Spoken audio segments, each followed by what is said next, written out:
Boom, baby, boom! Rise and shine. It's your morning marijuana motivation time. I'm your host with the mostest, Mark Hussein, and every morning I get up and I am blessed to go live. Even with all these planes flying over me, it's been that kind of morning. You've had that kind of morning. We've all had those kind of mornings. This is Monday. That means it's motivation time. That means it's getting your mind right and getting that action. And that's what we're going to do. Somebody cue the intro, please. Thank you. Wait for it, wait for it, wait for it.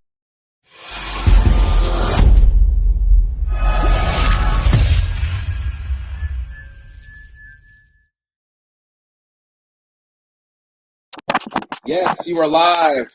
You are blessed to be alive. And this is the morning marijuana motivation time. Your boy Mark Hussein, your hosting with the mostest, go live every morning. This Monday is no different. I had to have a conversation with somebody this morning, talking to them directly about themselves, and they didn't want to hear it. And I was like, most of us don't want to hear it, but we need to hear it. And what do we need to hear? We need to hear the truth. The only way to change yourself, and we talked about it yesterday, to actually change yourself is to have a real conversation with yourself. I talk about it all the time when I manifested my world, and I sat still enough, long enough to have a conversation with myself, and I said, self, what do you really want out of your life? And it's self, why do you do the things that you do? And then it was self, what is your real truth? And that was something that this person didn't want to hear. He was like, I didn't like the way you were portraying or other people in the group or something. I was like, no, you didn't like the fact that I called you out on being a drunk, being an addict. And he came up to me at a party telling me, I love your morning marijuana motivation and I love watching your show. And I was like, you're inebriated, bro. I don't need your fake love. In fact, I have multiple people that would be hella impressed with me and then not so impressed with me the next second later. That is exactly what I want. If you're like, what are you talking about? I don't want to be your hero.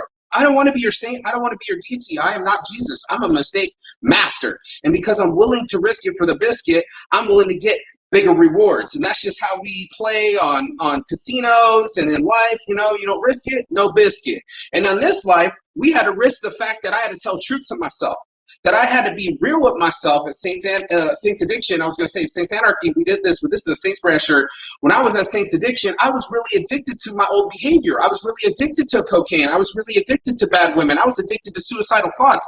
These things were coming over into my mind on a regular basis, and I was like, why don't people like me? Why am I acting weird to other people? What's going on with me? These conversations were all going on in my head, and what's going on with my life, and everything that I wanted to do with my life was being challenged by planes flying overhead or whatever chaos was coming out or something blowing in the thing. And then I had to come to myself and say, self, you're a little too sensitive. Self, you're a little too easily irritable. And these were the tough things, conversations to have with myself. You need to not start, you need to start being about your life and stop being about your fear. And I was like, oh shit, this is a conversation I needed to hear. I needed to hear with both ears. See, we got one mouth, but we got two ears, and sometimes we don't listen to ourselves. Sometimes we don't listen to other people. Other people that are close to us can tell us about ourselves. You wonder how people go so far with narcissism or their ego. I made it so far because I had no clue. I had no clue that I was hurting other people because I was in on my ego. I was so into my narcissism that I couldn't see other people or feel them. The empathy just wasn't there, or at least the sympathy was. I always got empathy. I feed the homeless, but that sympathy wasn't there. And I started to look at myself and I was like, okay, self, here's the truth of it, right? Like, you're being an asshole. Do you want to be called an asshole? Have you been an asshole? Don't be a dick. And we make don't be a dick shirts, by the way. Don't be a dick. And there we are. We feel entitled to be a dick. When we're being a dick, we're like, nah, everybody needs to hear about this. I feel a certain type of way. Let me get off my chest. And then now you just spit all over everybody on a Monday morning. Now you just vomit it all over everybody with nothing useful, but just nothing but fear and weird psycho, people don't like me, let me ruin my reputation even further type attitude. And it was like, you need to listen to yourself. You have to hear some people sometimes. When people used to tell me I'm not a good listener, it offended me. But guess what? They were right. And I needed to work on my listening skills. Just like my another mentor was like, yo, you got to get your math right. He's right. Do you want to know that you're bad at math? Do you want to know that you're bad with names? Most people say that all the time, bad with names. No, you can change that. You can be really good with names. You can be really good with math. It's your attitude towards the situation. But that's how we are. We're like, don't tell me nothing. You can't tell me nothing. And the moment you close off your brain, you give yourself a scotoma, is really what it's called, so a blind spot, where you don't see all this inaction. You don't see yourself for what it is till years later. And you're like, how did I waste a decade? What did I do living in the club? Why did I buy all these clothes to impress people I don't like? That's exactly what's happening. We go inside of our lives and we put this energy out there, and then it comes back to us in the same equal manner that we give it. That's a really cool thing. It's a really cool natural process that happens in our life, that whatever we put out, we get. But if we're living a lie, we're getting a lie. And that's the worst part about it, is whatever you put out, you're getting. So it's an equal exchange. And if you're living for someone else, or you're trying to be in a popularity contest, or your wardrobe's more important than people, that's going to show. Whatever you believe in is going to show. And that's why we all know whose real priorities are what, who's really going to do what they say they're going to do. And then you know the truth. And that's why people like to live in the truth. We don't want somebody that's perfect. We don't want our preachers to pretend that they're not diddling little boys. We know the truth. We need the truth to shine and get those guys fired. We need those guys not to be next to little children. Nobody wants to talk about it. And then they kept pushing it underneath. It's like, no, the truth needs to be told. The truth needs to be told so we can move forward, so we can get to the ground, grassroots of what's happening, and get to the cancer. You don't want just the top of the cancer. They dig inside you. They dig inside your breast. They dig inside of our brains to get the cancer out. You got to get the cancer out. And that's what we do. Our cells, our self-sabotage, we have to stop that ability and go, okay, this person loves me. I'm going to put it out this. Here's a better one, because Shaq said it better than me. Shaq was like, yo, unless you're on my 9-people panel, I don't hear shit you got to say. But if these people, my father, my mentors, people that are important to me, their opinions are important to me, if they tell me I can't rap and Shaq can't rap, that's going to hurt his feelings. What do you mean I can't rap? They gave me a $10 million deal and all I can pay all my friends all what they wanted. Still doesn't make you rap, bro. The moment he stopped rapping, it's the truth. They started winning championships. Back-to-back championships. But that's our focus. We'll get on something else that we don't belong on, and we were like, oh, free rent. I'm all in. And like, if your family tells you that they don't like someone, I've keyed in on this. That's a good indicator you need to stop dating them. If one of your best friends is telling you you're being an asshole and you need like some calories and you need a Snickers bar and you're acting like what's her name? What's chick's name? You're acting like what's her face?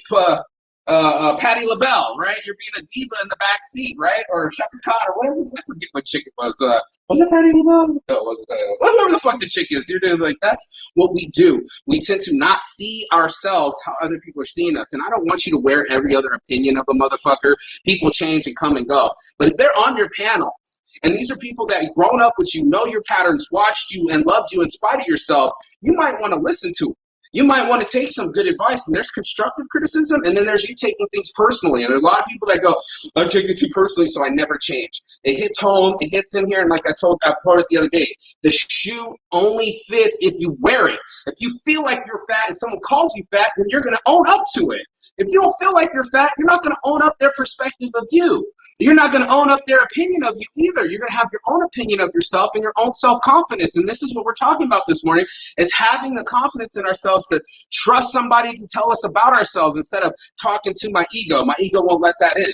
My ego can't process that, so therefore that new information gets stopped at the door. Well, hell, now you're never going to change. Now you're more stubborn than me. That's a stupid stubborn that I talk about. I'm a Taurus, and I'm stubborn, but for my goals, not for my change. I got to be loose with that. If somebody's calling me out, I'm just fucking doting, and they're saying good morning to me, and I'm back. That's on me. That's my energy. I got to claim that, and I'm responsible for it. So stop trying to avoid the truth. Embrace and drive change that we talked about yesterday. Get to know the new part of yourself and go, okay, this is my new me, and the new me accepts criticism. The new me knows when I'm making mistakes. I don't keep pressing into this psychosis of I'm doing it all by myself as long as I keep doing it this way. That's the definition of insanity. If someone comes up to you and presents you new information and they're a trusted source and you can't process it, then your ego's too strong. And your ego's going to lie to you no matter what. So even if the fucking planes keep flying by all morning long like they've been, one right after the other, it does not matter. You still have to talk to yourself. And you actually got to listen to other people. So that's why it's a two-ear, one-mouth situation. So some people are going to give you information that you need. You're going to need to change to be a better person. And unless you get that information and process it constructively, it's going to bounce off you and your ego, and you're never going to see the light. So this is a light show. This is me with my Voltaire light, shining the light in the darkness for enlightenment. I hope you got it. And if you got anything out of it, go ahead, like, share, and subscribe. This is a Monday motivation. I want you to get the best out of this show, and the only way to do that is to like, share, and subscribe. So on my heart from the start, it's your boy Marky Saint. Peace and love, and as always, Chigathon. That means goodbye, but not forever, and finish. And I will see you on the other side as soon as you like, share, and subscribe. Ciao, baby.